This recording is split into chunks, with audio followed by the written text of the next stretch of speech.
Édition oyo epesami na site touristique Pacific Palace.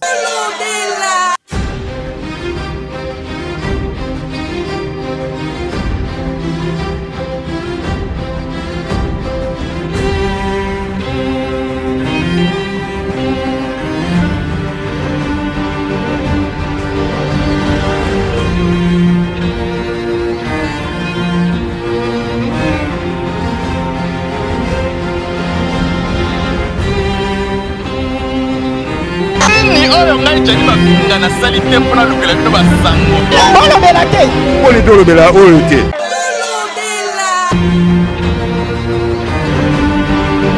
batika biso tofanda basala eloko te ezala oyo ezala oyo basala eloko portemonnaie autour akinanga mobali oyo eza ya ngai oyo mibale wana ayakale ya nango mpe ya bino mbote bana Congo Kinshasa Congo Brazzaville na bino banso bozwi lisusu liba ku malamu ya kolanda magazine na bino information générale tolobela Congo na biso chaque le 14 février bamoura ya monde entier bafetaka Saint-Valentin la douce Nelly Mapangulwa alobeli.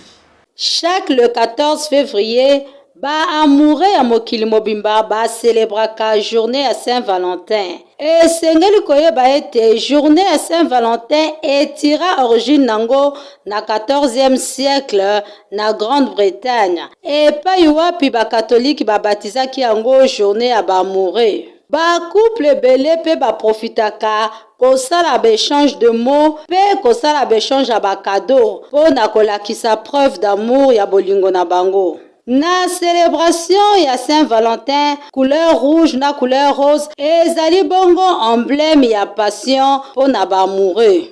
Awa na République démocratique du Congo, particulièrement na ville ya Kinshasa, ba kino pe bazana lolenge na bango ya kofete fête ya Saint-Valentin. Awa na Kinshasa, ba marié balobaka fête ya Saint-Valentin ebongi po na bango. Na ngambo pe ba célibataire balobi, bango pe bazana droit ya kofete Saint-Valentin pe bazalaka pe na bolingo na bango. Tuka message nange ezaka na pesi ba mouré nyonso ba mbote na bango. Talaka le journée Saint-Valentin na sepeli eza journée na biso to sepela ba mourir donc na parler to sepela papa na maman ça là-bas na peu plaisir quoi ils allaient bien fort ah bon le lo sepela c'est ça nango mais ba soir ba temps hôtel talaka pe ba moko migolo mystique na ina ko luka comme ça na soir ne na oyebela masolo maman o sepela to za moi esika mo boye po na o sepela sa maman à l'aise. En tout cas na remercier ka ba maman félicitations pour na bango Nzamba sunga bango journée na bango la journée là même ba maman même ba papa biso nous tous ensemble to convaincre ba maman na biso ke basi na biso bana na biso to zala bango ensemble ke fête na bango continuer malamu en tout cas to bimisa bango to kolambela bango to zana bango ensemble pour na fête na bango ke zala kitoko Nzamba sunga bango fête na bango journée na bango la journée là. Biso magazine tolobela Congo to sengi na bakino en particulier pe na ba congolais en général ba fête Saint-Valentin sagement po to boyi to yoka ba suite mususu biso to kolobela Congo. Mokolo 14 février pour na ba congolais ezalaka Saint-Valentin te kasi ezape mokolo oyo esalamaka inauguration monene ya aéroport ya Njili série à Léopoldville na 1959 la douce Nelly Mapangulwa apesi ba détail. Na République démocratique du Congo, mokolo le 14 février, ezalaka kaka fête ya Saint-Valentin te. Esengeli ba Congolais pe na bakino bayeba, mokolo le 14 février 1959, nde ezalaka inauguration ya aéroport international ya Njili na tango ya Léopoldville. Henri Colis oyo azalaki gouverneur ya Congo belge nde a inauguraka aéroport international na Njili na 1959. Ezalaki bongo principal point d'entrée ya capitale Léopoldville. Ba autorité coloniale belge batongaka aéroport international ya Njili po na but ya kosala yango plateforme oyo correspondre na compagnie aérienne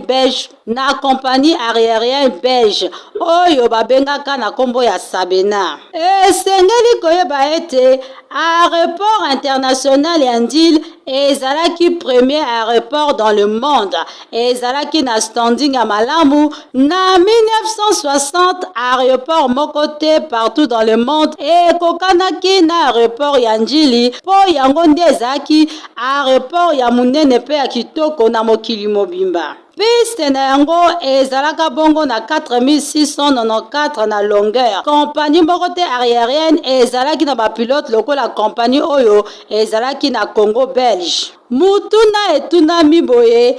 eske aéroport international ya Ndili erepondaka kaka toujours na banorme ti lelo? Biso magazine tolobela Congo, tokolobela Congo.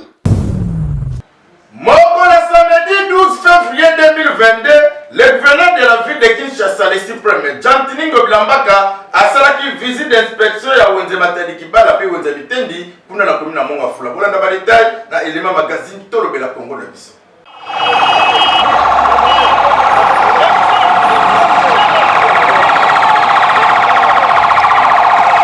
Nasima ya drame oyo salamaki na marché Matadi Kibala, chef Gik Nzondi asomba somba, le grand chef coutumier chef de groupement ya Mbenteke Futi akendaki kolakisa Wenze ya Mitendi oyo ya cede yango na gouvernement basala Wenze mosusu esika ya Matadi Kibala oyo eza malamu te parce que ebomisa bato ebele suka nango elelisi plus de 25 familles oyo babungisaki bandeko na wana kati ya likama oyo salamaki awa ya singa ya SNEL ekwelaki bango babungise bo moina bango okola lelo ye moko le suprême de la ville Jantiningo Bilambaka accompagné na ministre ya environnement Mama Nelly Chassa na sécurité tomonaki ye moko le général Silvano Kasongo pe tomonaki mokonzi ya disika Mongafula Mama Lili Tambwe bachaki présence bayokaki mbele ya chef Gik Nzondi baye kotala marché ya Mitendi pona ko délocaliser marché Matadi Kibala ekoma na Mitendi awa pe Mitendi eza nango porte d'entrée ya kouta Congo central kobima Kinshasa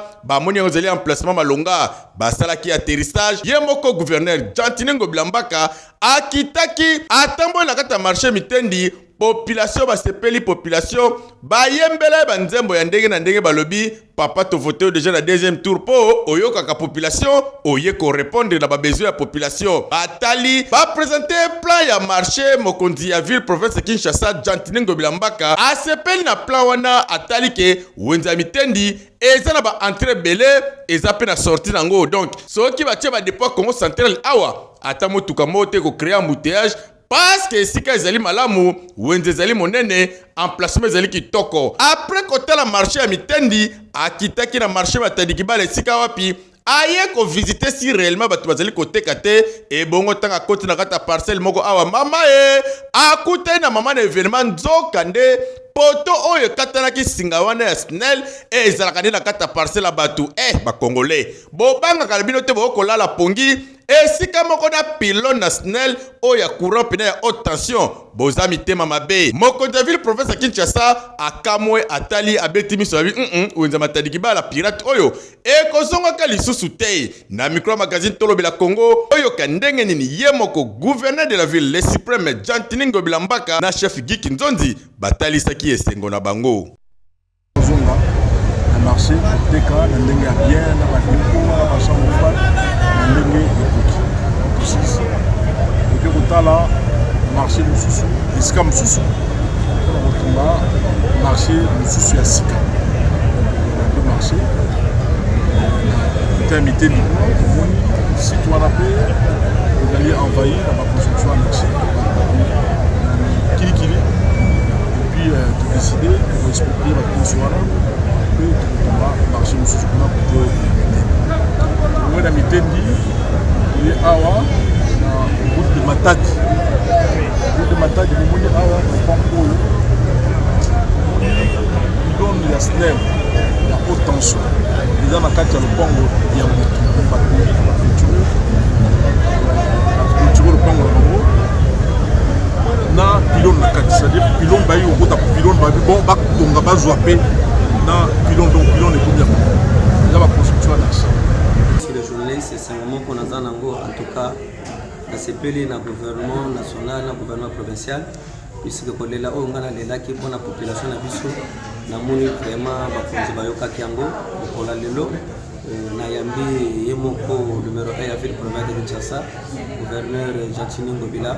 yeye nde moto na uti koyamba na quartier Mitengi na kati ya groupement na ngai Mbetseki Mfuti en tout cas ye moko aye kotala parce que elekaki na bilili me ye moko alobaki non lokola na tali yango na bilili eza yango tifo ngai moko na ya komona namona Saint Thomas ye moko akiti amoni pe wenze amoni pe cartographie ya wenze na plan ya urbanisme oyo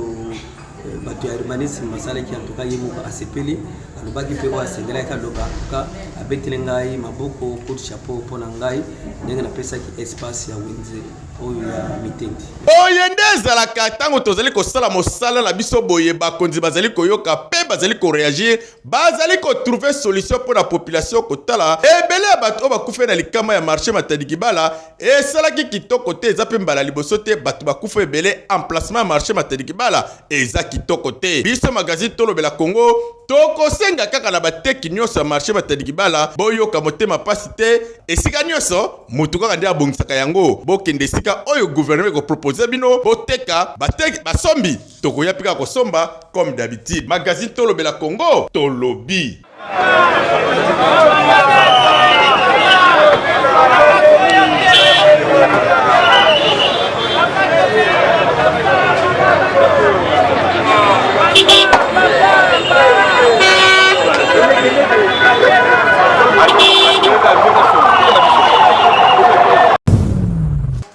Ministre de la Recherche scientifique et innovation, Maître José Panda a dû faire vers le gouvernement sans Malukonde pour un projet pour doter RDC satellite. La douce Nelly Mapangulwa à l'Obéli. Ministre de la Recherche scientifique et innovation technologique, Maître José Panda Kabango a présenté qui projet naye ya kodoter République démocratique du Congo na satellite na Conseil de ministres mokolo ya vendredi 11 février 2022. Pe atelisaki importance ya kozala na satellite na République démocratique du Congo. Ministre ayebisi epa bandeko naye kozala na satellite na République démocratique du Congo et ko faciliter bango ba surveiller pe bazala na maîtrise ya étendue ya République démocratique du Congo mobimba pe yango ko jouer rôle makasi na gestion ya ba frontière ya République démocratique du Congo. Abakisi lisusu ete satellite oyo bakosomba na RDC ekobenga ba investisseur na mboka pe yango ekopesa jeunesse congolaise mosala. Tango asisi ko exposer projet na ye adoptaki yango mbala moko na Conseil des ministres. Esengeli koyeba ete mosolo oyo bakosombela satellite oyo ezali 74,8 millions d'euros. Ministre a proposé lisusu na Conseil alobi bazwa mbongo ya taxe RAM pe mbongo ya fonds minier basangisa yango po basomba satellite na RDC. Bakongole na ngambo na bango balobi taxe RAM ezalaka escroquerie, gouvernement escrokaka bango. Mutuna etunami na magazine tolobela Congo likolo ya taxe RAM bakobakisa susu taxe nini po ba réaliser projet oyo ya satellite. Biso magazine tolobela Congo okolobela Congo. totikala kaka na lisolo ya kodote RDC satellite président ya Ligue des jeunes ya APK mwana mboka Emile ya Mabwana a réagi na nzela ya duplex mpona makambo etali satellite wana. Bonjour, c'est Emilia Mabwana. Ok, merci beaucoup. Eza magazine Tolobela Congo na biso tobengi yo par rapport ya projet oyo gouvernement na biso s'est décidé na conseil des ministres vendredi 11 février 2022. Ya kosala la biso satellite balobi eza pona intérêt ya jeunesse tout ça et puis balobi satellite on ko futa na mbonga ram. Na ebité liloba ko zani par rapport ya satellite wana. Matondo mingi ndeko na ngai na sepeli na appel na yo depuis na intervention na kopesa. Mais premièrement, est-ce que kaka satellite ndeka nde moto koya kopesa misala na jeunesse? Ezaka satellite te lio mchezali. D'ailleurs, satellite nde pona nini? Mais ce satellite ye ale misala ye non, ça c'est ezapena na sens moko pena makasi. Peut-être ekokaki ko attirer soit ko koatire mboka na biso kopesa mboka na biso libanda ya bapaya mais kopesa bajene mosala bon nayebi te ndenge yo olobi ke babiki ekopesa bajene mosala nayebi te na miracle ni chose applique yimba mo bajene bazwi mosala na ndenge nini bon mosala vraiment te mais eza na avantage ya jeunesse parce que jeunesse bazala na facilité ya konaviguer bazala na facilité ya koyeba makambo ebele et puis ekopesa est-ce que préoccupation ya jeunesse lelo eza bazala préoccupation na bango ezali ke babanda konaviguer et puis balobi ke bakosala yango na mbongo ya rab soit la finance mais ndeko na ngai rab eza nanu manière oyo basaleli rab eza nanu na bairrégularité ebele rab en d'autres termes tozobenga yango eza escroquerie c'est-à-dire gouvernement soit bato basali rab wana baye na rab bazokoescroquer population mais soki lelo balingi base racheter baluka manière mosusu ya kolobela bakoki koloba te ke non mbongo ya ram nde moto kofinance satellite po satellite efacilité bagene lelo bazaka na oyo eza préoccupation makasi epa bagene lelo ezali mosala ndeko na ngai konavige yango depuis tobanda konavige na basystème na biso tozala yango bien sûr ke bakobenga yango système archaïque tosalelaka bawifi tosalelaka internet na ndenge ya bamega bagiga edaka biso tonavigaka na mwa moke mais konavige na nzala na libumu konavige na kozanga esika kolala kozanga pouvoir kozanga mai eza pena important te le plus grand important ndeko na ngai ezali nde soki bakoluka eza kopesa bagene misala kopesa bagene epuis kolongisa sociale ya mboka na biso. Ok, donc d'après yo eza na kaka mwa échappatoire mpo na mbongo ram ezali vraiment échappatoire wana eza susu deuxième escroquerie ya ram donc vraiment toujours partager même avis na bakonza mboka te na ndenge balobi ke non satellite wana eza ekozala financer na mbongo vraiment ezali na sens moko te eza escroquerie. Merci beaucoup ndeko tostondi botoni. Merci beaucoup mwana mboka, merci. 8 ans déjà jour pour jour, Moutamona Mboka qui est mené à Tikabiso le 13 février 2014. Mwana Mboka Papa Griff Azali, maire coordonné congolais, à l'Ubé na micro magazine Toro Bela Congo. Lidia Ngunza Mwana Yolo, Azala Kiwana.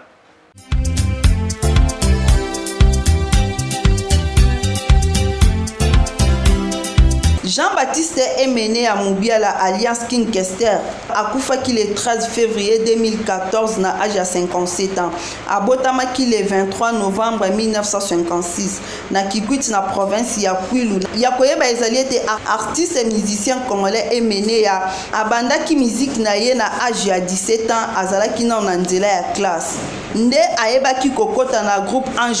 les Anges Noirs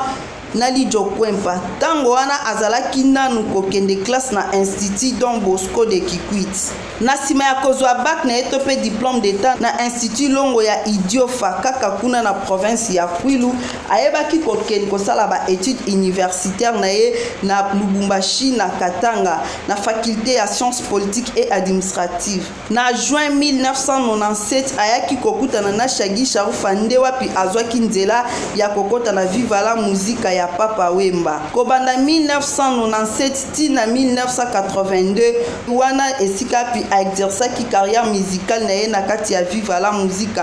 Pe na suka ya mvula wana ayeba kosala groupe na ye moko Victoria Eleison le 24 décembre 1982. Nde kobanda mokolo wana azalaki reconnu lokola artiste et musicien africain le plus populaire. Kobanda année 1980 na année 1990 10 ans ya carrière musicale oyo babandaki kobenga ye un oiseau rare na kati ya musique congolaise oyo batikala komona te kozala na ye te po succès na ye ezalaki ya makasi. Esengeli koyeba ete na nzela na ye nde sente ekotaki mbala ya liboso na musique congolaise. Pe na nzela na ye kaka nde musique congolaise ekotaki na ordinateur na musique congolaise. Na année 1987 asalaki album moko oyo babengi Nzinzi etekama plus de millions d'exemplaires. Ya kosimba ezali ete artiste et musicien congolais King Kester Emene ya alias Mutu Azamante azalaki pe moto moko oyo azalaki très sympa. Asalaki 37 ans ya carrière musicale na ye nde epai wapi musique na ye eyebaki kozwa fin na yango biso magazine Tolobela Congo tolobi na ye to souhaiter kaka molimo na ye mopema na kimia. bon paix à son âme que c'est revenu à Congo le source à zamani on est dans le boazoka donc papa Patrice Lenganchi le grand Boulangandu un savant de la SAP, docteur en philosophie de l'art d'habillement, magistrat citoyen de la SAP, le descendant du roi Salomon, successeur d'Enganche Servos Narcos, la voix de la SAP, porte-parole de Jésus-Christ, évangéliste de l'art d'habillement, missionnaire de la SAP, initiateur de la dite journée mondiale de la SAP, bref, sapeur d'État, collègue à la chef de l'État sur le plan déclassique, tiré, civiliste, communiste, musicien, donc on aura beaucoup quoi. Le lot, journal, le lot, nous ça là, pas si trop. Komoni so azalaki nde tozalazala na ye awa to po alingaka to epui nga nalingaka ye to amoni basouvenir eza tellement trop mbala suka po akendaki nokufa ayaki na palin na libete awa tozalaki nde na rendez-vous po tobeta tour quelque part udesiko aya na kar na ye oyo azalaki nango wana na moke Mercedes 001 disiko ayaki nango te amungwaka kar moko boye so emaza te toyota babilomo wana ndenge wana ya ble de nuit fume atuni akomi kaka kotaki marché papa Patrice avanda awa balakisi ye kuna ayeti ntango abenganga me nde nini naza jeune koso ya ring namona ondie bavandi nabima boye na reve moyen ya kosilisa nyonso eza te epuis Saint Valentin abaka kobeta yango jamais ya des images oyo alobi so nabeti ndiloka mpo papa Patrice alobi so comprendre jour mosuku nabimela ye na palais makambo mosuku nalobi wana eza ya palais nde azali na macampagne place bande kofutela na kine range esikoyo ya olala na hotel de la Gombe nga moto na tie ekwanga bivi eza chez yo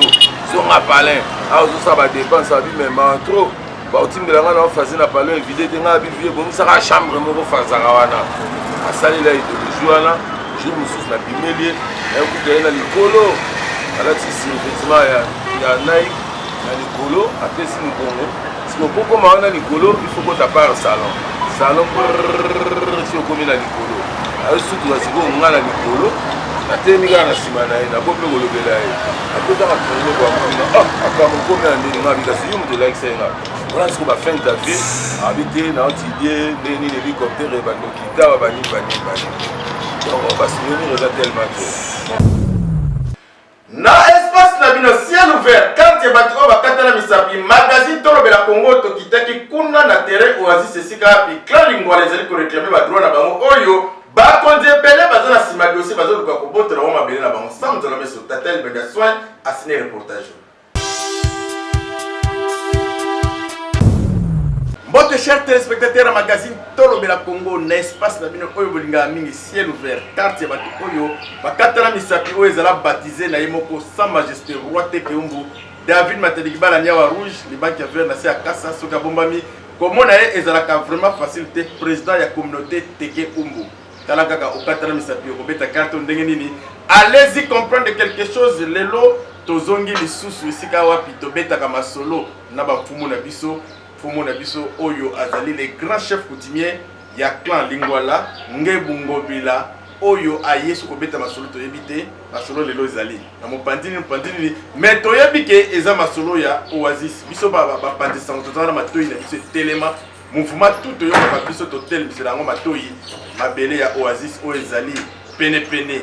na kankokolo ezali mabele ya clan Lingwala oyo ezokambama na ye moko les grands chefs coutumiers Ngebu Ngobila Lingwala oyo lelo aza na plateau na biso elongo na Cordon Michel Cordon oyo azali kosangisa bagene oyo azali coordonnateur na kati ya clan Lingwala fumu mbote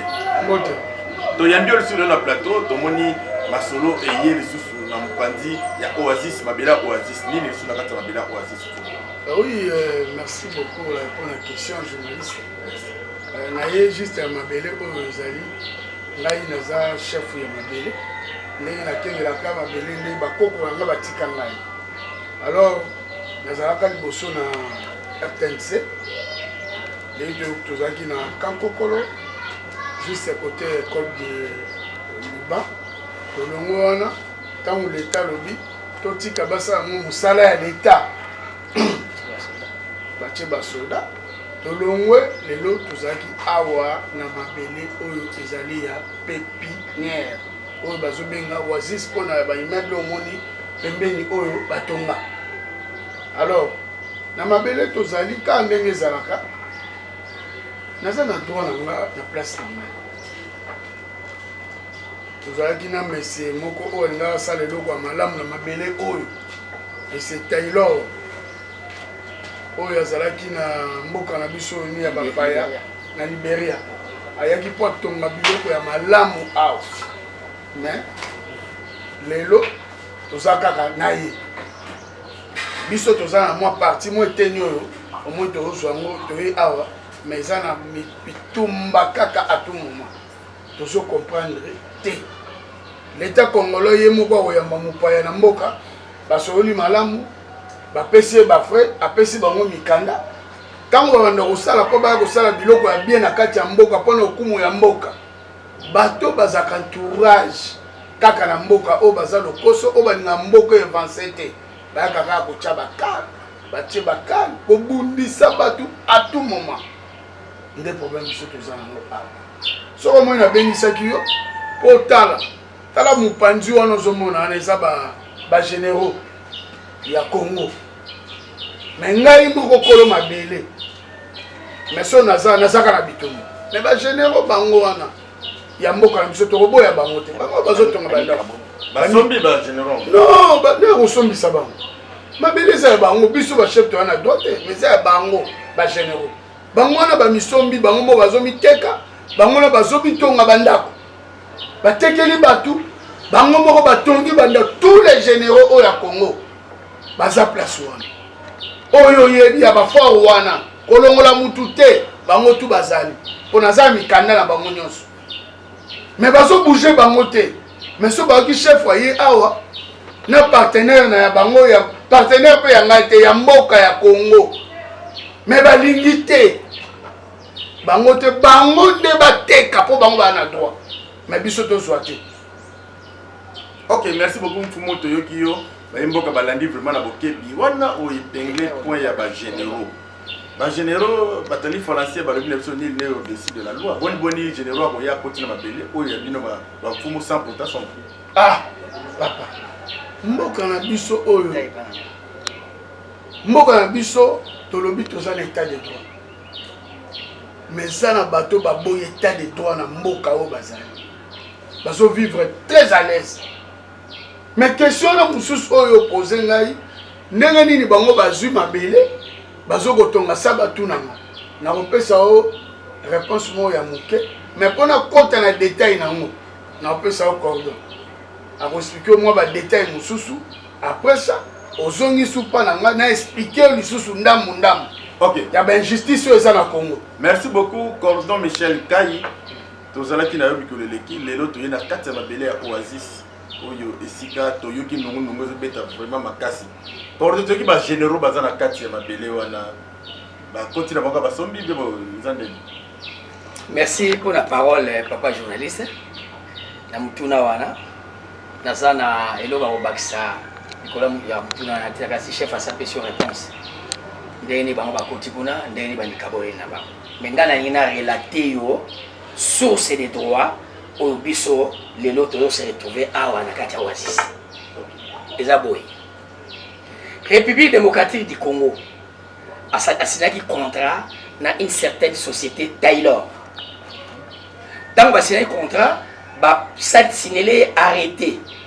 désaffecter 10 hectares parce que biso toa bakoutumier toa bagarder grande chef auto bagarder des terres mais ba service à gardiennage au monde partout so basali musala ils doivent être payés bafutaka bango bongo okotika mutu aza gardien de terre yo yeka ravir ye biloko nyonso oke otiki ete eloko te tomoni ke no l'état congolais a signé contrat na société Taylor ya Liberia a cédé 10 hectares biso lui non biso tokolanda l'état te biso tokolanda mutu a cédé parce que biso nde toza bagardien awa moni chef alibi mboka na biso liboso ezalaki wapi place RTNC ezali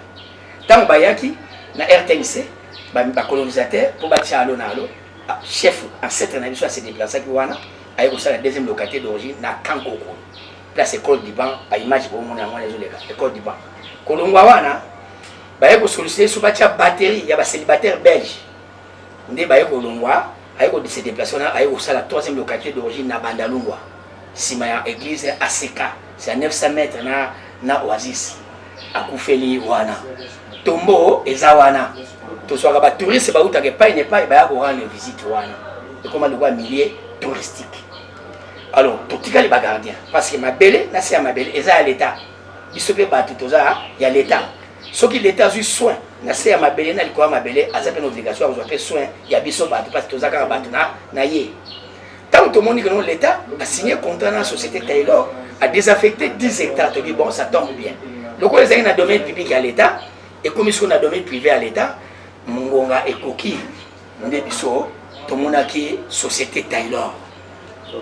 Tant que tout le monde est bango, le coup là qui est incompréhension, il y a bateau balignité, état de droit, Mkodjamboka, Azoko prôné, état de droit. Balignité, parce que les bacal, n'est au but, le quoi tout ça, état de droit, tout saisir justice et Amboka. Neto saisir justice Yamboka contre société Taylor na République démocratique du Congo en revendication ya ba droit de jouissance au yabiso. Toké la première audience, tant que comme la première audience, non, ba avocat ya Taylor, ba bi non, to ko continuer au samba na binoté, les droits moraux légitimes, il faut reconnaître bino, il faut to fanda, to solo là, to nimi yango, to yeto fandi. Tout solo li na ba représentant il y a société Taylor si ma yabiso ko solo na bango qu'est-ce qui s'est passé bah bon dans ces cas-là on a parlé source à droit o biso ba continuer de revendiquer ba biso ba oyeba yango te na espace na bino ciel ouvert kati ya bato bakatala misapi nde biso to clôturer édition na biso pona mokolo elo kasi na lo 15 o biso ozala nango tokabwanaka na bino bongo te 100% to ba merci na patience oyo bozala nango ntango nyonso kotikalaka liboso bitendo bike na bino mpona kolanda magazine na bino information générale tolobela kongo na biso mokolo lelo ezali ya koyinda kuna na Pacifique Palace touristique moko oyo ezali kosunga bayimboka kuna na commune na Monga fura na quartier Mitendi esika wapi ye moko honorable Paul Bindo le meilleur le vrai et le véritable papa social apesi cadeau na bayimboka bafete bamoure nyonso basepela kata Pacifique Palace soki mosala oyo esalami kitoko boye lelo bopesa merci na samzo la meso tata libenda soin oyo azalaki na nsima caméra assisté na gloire obeno mwana ngalima ya solosolo na montage kutili njanja Crispin kwa jamu basakanaki na wana ndenge mokite édition na biso mokolo ekumamaki na la douce Nelly Mapangula ye mpe azalaki assisté na Lydia Ngunza mwana ya yolo nyonso oyo esalamaki sous supervision ya mwasi ya pembe oyo asalakaki ngungi apusana te na kati ya rédaction magazine tolobela Congo Clara Sasa Bonkoi Beto Twidivava Édition epesamaki na site touristique Pacifique Palace. balobela te poni tolobela oyo te nini oyo ngai jani mafinga nasali te mpona lukela bino basango